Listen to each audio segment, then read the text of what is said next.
Good morning and welcome back, my friends. Today we're going to be going over the Spire of the Watcher dungeon and how to do it solo flawless. Before we get into the strategies that I use to beat the dungeon solo flawless, let's take a look at the build. I'll be using Solar Titan with LORELEY Splendor, using an ammo finder mod for the rocket launcher or the linear fusion, ashes to assets to get my super back, and a resilience mod for the 40% damage reduction.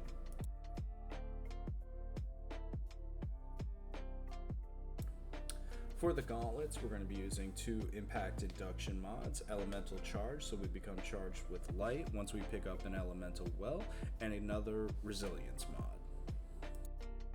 For the chest piece, we're going to be using high energy fire to take advantage of our elemental charge, energy diffusion substrate for more tankiness, and once again, another resilience mod. For the greaves, we're going to be using taking charge, so picking up an orb of light will get us charged with light, innervation and absolution to get our abilities back faster, and a resilience mod. And for the mark, we're going to be using weakened clear and solo operative. These two together work amazing for the dungeon and for solo flawless in particular. As for our class setup, we're going to be using Hammer of Soul. I like the range and being able to stay away from the bosses on that. Rally Barricade for the quicker cooldown and faster reloads, plus it procs LORELEY Splendor. Strafe Lift. Throwing Hammers, that's going to be one of your main ad-killing abilities. Incendiary Grenade, which does the most damage in my opinion, and it also can bounce off walls. Roaring Flames, which adds to your damage when getting a solar kill. Soul Invictus, which adds to your sunspots and to your healing. Ember of Searing. Ember of Solace. Ember of Torches. And finally, Ember of Singeing. The idea of this build is to keep you alive and be able to create sunspots everywhere. For my first weapon, we're going to be using Wither Horde. This is great for ad clear and it procs weaken clear, which is a great. We're using the Unforgiven submachine gun here. This is personal preference. I also like to use the 7th SERAPH. This is basically just so that we can kill the eyes on Akalos. This is not really used in the Perseus fight. For me personally, I use Taipan. Now, I have firing line on this one, but you actually don't want to use this. This is more if you're working with a fire team. I don't have a fire team, so it's not going to proc. For Perseus, I used Ascendancy using Explosive Light. I am able to pick up small orbs of power whenever I get a couple of kills with my 7th SERAPH submachine gun, so this will proc that for a little bit extra damage. Unfortunately, I don't have some of the bigger dealing damage dealers, so that's what I got.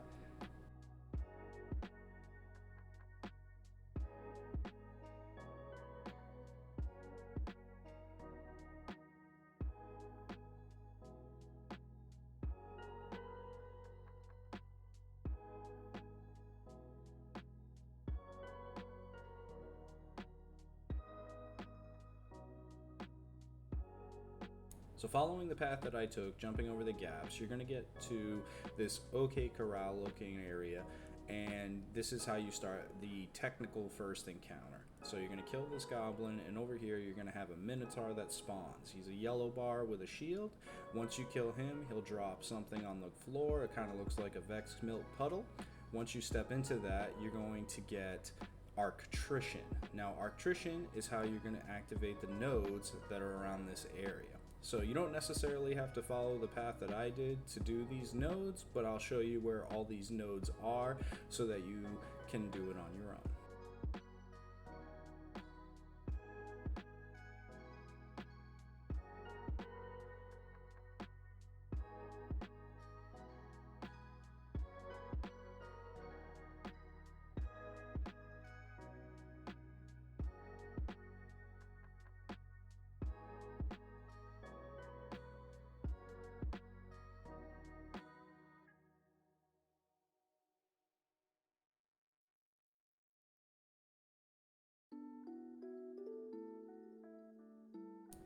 One quick note that I do want to point out is that the nodes in the middle that you just saw there, all four all bunched up together, you don't want to activate those until the very end. The reason for that is if you activate one of them before the others, it'll spawn supplicants and make this encounter that much harder. So it's a lot easier to just not have supplicants, which, let's be real, we all hate those.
Now once all four of the middle nodes are activated, you'll notice this big trapdoor in the middle open, and this leads down to a slide. Now on this slide, be very careful because this could end your run.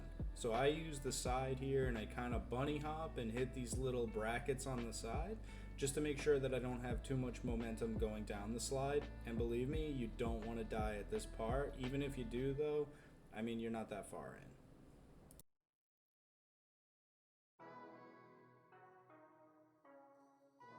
Once at the bottom of the slide, just follow the path that I take till you get to the next jumping puzzle.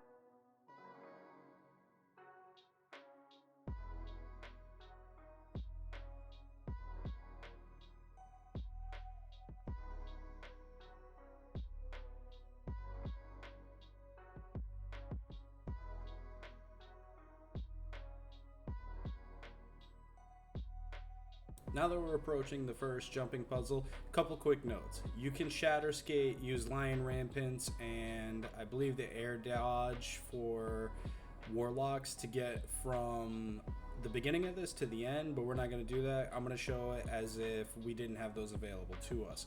Now, first thing is to kill that Hydra. The reason I do that is we're not hunters. We can't go invis to go through this part. So that Hydra can be a real pain. So if you kill that in the harpies, you don't have to worry about it and you can just focus on the actual jumping part of the puzzle. My biggest thing here is take your time with this, because if you don't, I can't tell you how many times I fumbled what felt like a great run on this jumping puzzle right here.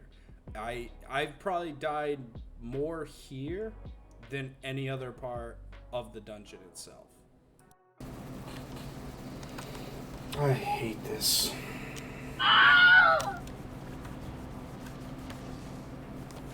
Dude.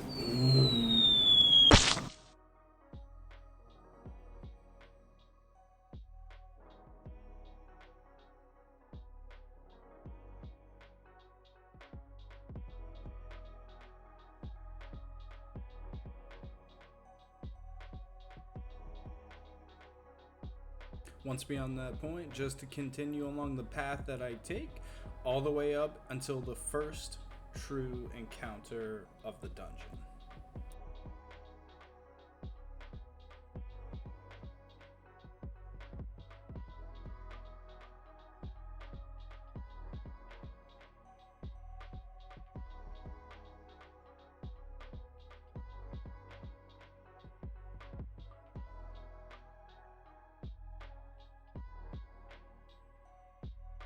From here, now we begin the first true encounter of the dungeon. Me personally, I don't use a banner for this. I think it's really easy. You don't need anything. Again, on this part though, I wouldn't kill the hydras. Once you kill one of the hydras, it spawns supplicants. So you're not going to need really any heavy or anything like that. Especially doing this as a titan, we could just throw our hammer, even though I whiffed mine there. And then just follow the path of the nodes that I do. This is the pathway that I found is the quickest and works best for me.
Pro tip here, if you actually look on the left hand side of the screen, you can see that I still have the Arctrician buff.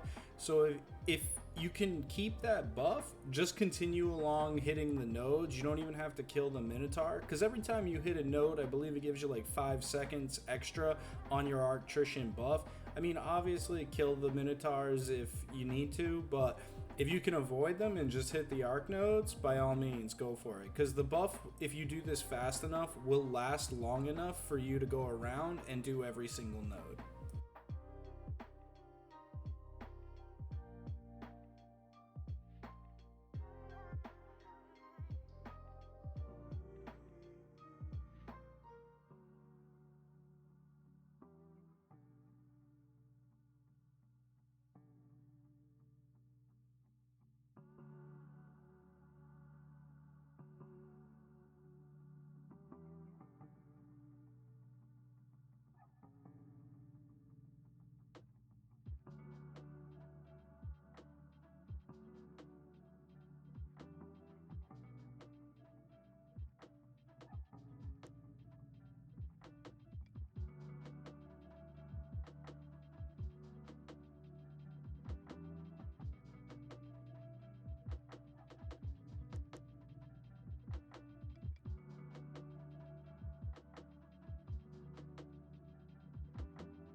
And there it is. First encounter is done.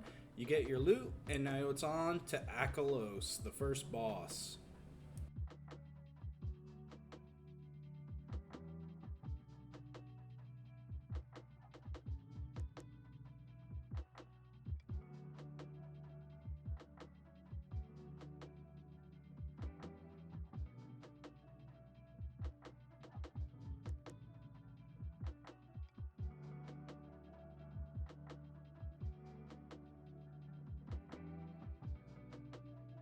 Now, to start the boss fight, you can either step into the middle over in the big diamond area, or you can just shoot the Minotaur like I did. Personally, I like shooting the Minotaur because there's a chance it drops some ammo bricks for you.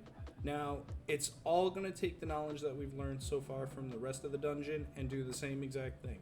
So you kill the Minotaur and you activate the nodes. Now, you'll see these 4 dock looking things. They all stem from the middle here. So shoot the 4 middle ones, that way you don't have to keep coming all the way back, and then you finish each and every arc circuit.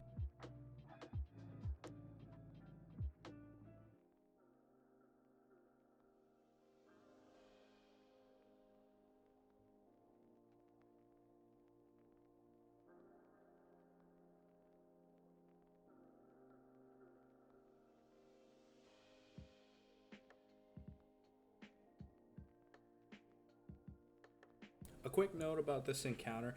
As you're activating all the arc nodes, you'll notice that I'm not going back to the middle, but as you're doing this, there's going to be sniper harpies that spawn.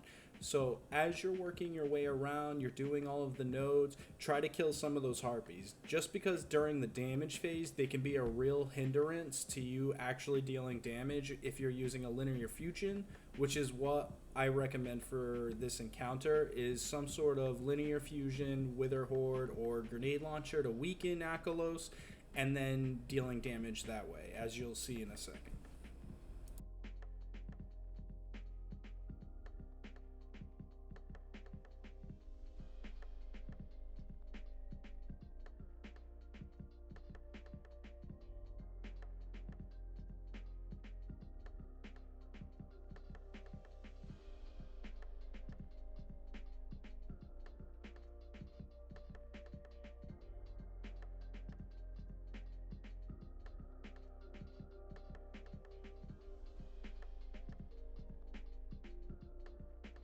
Now once all the fuel rods are activated, that's how you start the damage phase. You stand at the edge and Akalos will come out in front of you. As you can see, he'll light up these little eyes. You want to shoot all of these eyes, and that's where the true part of the damage phase begins. You want to hit him with Wither Horde and start laying into him with a linear fusion.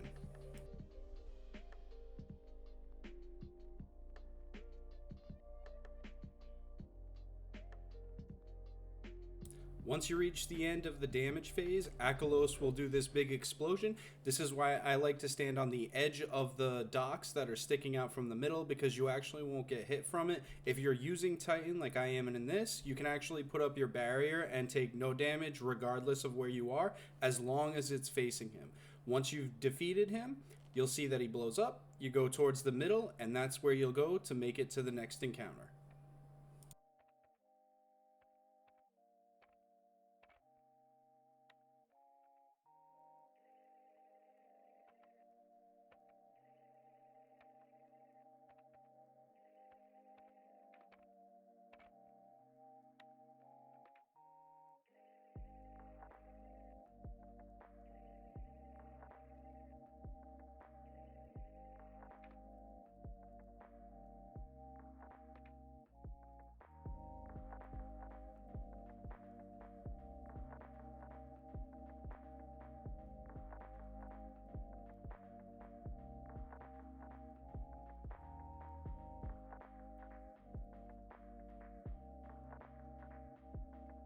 Once you make it to this first large room, you're going to notice some goblins and some other enemies on the floor.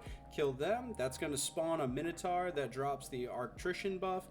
And you're going to notice that the wires here are actually red. So it's the same mechanic, but the red wires are actually on a timer. So you have to hit all of the arc nodes within a certain time limit, otherwise they reset, as you'll see here in a moment.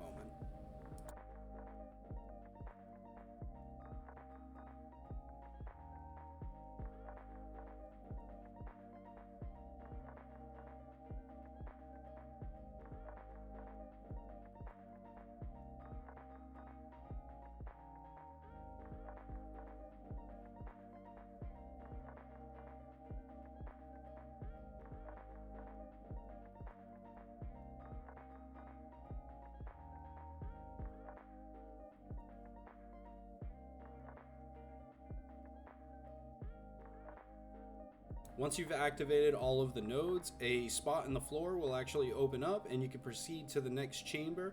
The next one is very similar to this one. However, there is something here that I recommend you take your time with, and that's the fans. Just like that jumping puzzle, I can't tell you how many times I fumbled a run. You may want to check this out.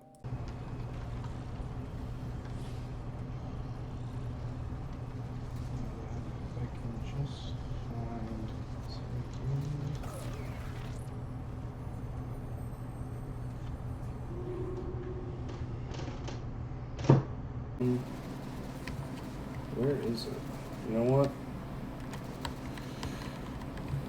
There we go. Now I should be able to see where it is. It's right there.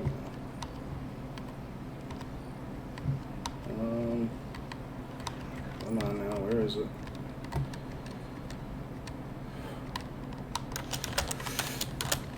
Not you! So yeah, my advice is to just take it slow. Go through here, take it slow. You actually can see where the entrance is. If you look, I can actually see it right there. See, I was looking at it and I jumped towards it. Just time the fan, so like after a fan blade passes you, jump down, go right towards it. Don't try to land on the middle platform. That's how I died a couple of times. And don't jump, which nobody tells you that. But yeah, there's a fan above your head, and if you jump, it will kill you. So, but you're in the second room now. You just repeat what you did in the previous room, and then you're on to the next part.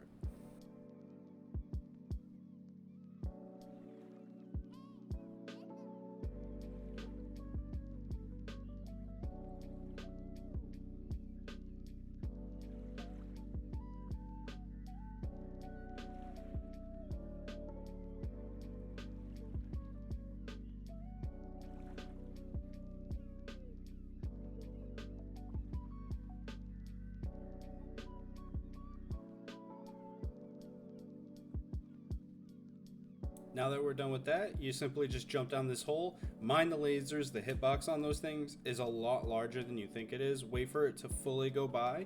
Once you start this part of the encounter, you're going to have this Hydra in the middle. A couple shots of Witherhorde should take care of that. And then you're going to have Fanatics and other goblins spawn, I believe. Those you're really easy to kill, so just get rid of those. Once you've killed enough, you're going to spawn Minotaurs. And then this room has 5 different arc nodes with red wires that you have to hit. They're around the room. I like to start where I can see the one in the middle near where the Hydra spawns. So you'll see in a minute that I try to look for that one before I start doing any of the other ones.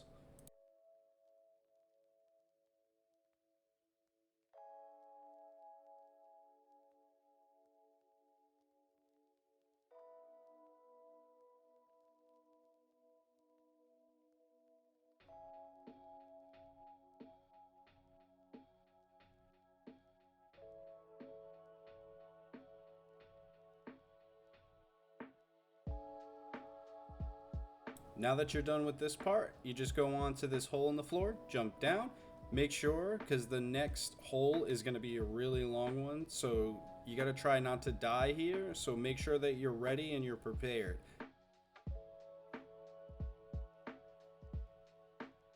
From here, it's big boss time, so just put a couple shots on Percy's, it starts the encounter. You're going to have a Hydra spawn on each side of the room.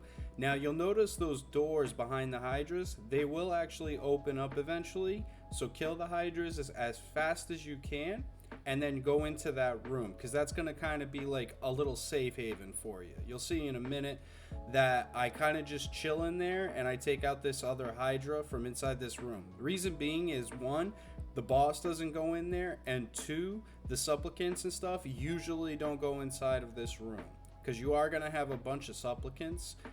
Mind the falling area there, because I might have had a little thing there. Yeah, maybe we'll just show the clip.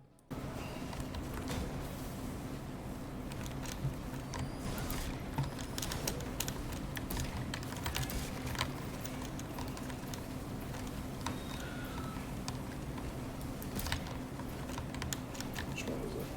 No! Oh my god, dude, no! Are you kidding me, bro? No, dude. Oh. So yeah, don't let that happen to you, especially because you just got all this way to the boss. You don't want to die here, because that's just going to make you not want to do it. Now, if you actually check out what I'm doing here, I'm staying to like the inside corner of this little door here. If you actually stay on the inside of those doors and you don't go to the left or right respectively, you'll actually keep the boss from going over there, because he'll be stuck at that door in the middle. Now to open that door in the middle, you just got to do what I just did, hit all the red arc nodes, and it'll unlock the yellow ones. You'll see there to my left, I don't do that one, but you just got to follow the yellow arc nodes, and that's going to cause an overload in the reactor or whatever it is, the thing that makes the boss not have a shield anymore. So You want to go around, do the arc nodes, finish those off, and make sure that Perseus is in the room when you do. He'll stay in there, it'll lock the door, and it'll strip off his shield. That's when you deal damage. So if you keep watching here, you'll see what I mean.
Now, if you look to the left, you can see that the reactor is ready. The doors start flashing.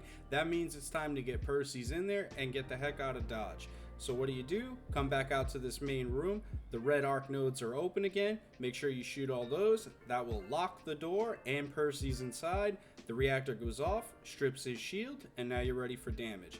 For me, I don't have some of the rockets that other people do, so I was just using Ascendancy because I have a couple of guns that when I get 2 or more kills, they're masterworked, so I get a little orb. So that's all I used. Now, I'm sure there's stuff that does more damage, but this is the same basic concept. You open the door, you hit them with Witherhoard, you shoot a few rockets at them, and you can swap back and forth as well, especially if you have an auto-loading holster rocket, I believe. So that way you don't have to reload like I just did, but try to deal as much damage. It's gonna take you a while. He has a ton of health and he's a tanky boy. Just keep to your rotations and eventually you'll get to this part here where you've killed the boss, and now there you have it. You solo flawless the dungeon. If you haven't gotten the hierarchy of needs bow, this will actually increase your chances of getting it every time you do the dungeon. So I hope you liked this video. Come back, I'll have more like this if you like this content. So I hope you guys had a great time watching, and I hope you guys have a great day.